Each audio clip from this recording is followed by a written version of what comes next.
Elder abuse is a distressing issue that affects millions of seniors worldwide. There are many different forms of mistreatment, such as physical abuse, emotional abuse, financial abuse, and neglect. It is our responsibility to raise awareness about this issue and take concrete steps to protect our loved ones. There are 4 types of elder abuse: physical abuse, psychological abuse, neglect and abandonment, financial abuse. Physical abuse is bodily harm inflicted on the elderly deliberately. Psychological abuse is behavior or attitudes targeted to undermine psychological health of the elderly, such as include continuous insult, isolation, and gaslighting to the elderly, and confining the elderly person's freedom of access and movement. Neglect ranges from not looking after an elderly person's basic needs, such as food, accommodation, medical treatment, etc., or failing to properly supervise the carer who look after the elderly.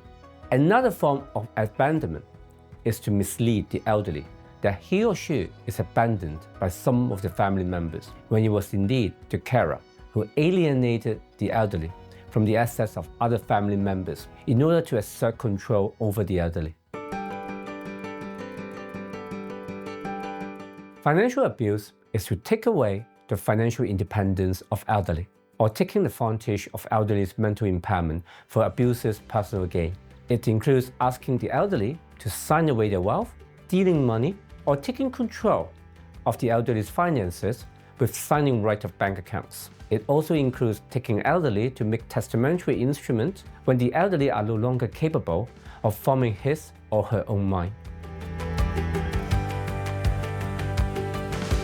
If you believe that your elderly family members are subject to any kind of abuse, you should talk to a lawyer to see how the court or guardianship board can assist. If the elderly have made an enduring power of attorney, you should check whether such an EPOA has been registered and whether the attorney is in fact the person perpetrating the abuse on the elderly principal. If the elderly did not have an enduring power of attorney, you should consider whether to apply to court for a committee order to take over the control of the elderly's finances against the manipulator. If it is the overall welfare of the elderly that you need to look after, you should consider whether to seek an order from the guardianship board. You should also consider whether to seek injunctive relief against the abuser to put a stop to the elderly's abuse.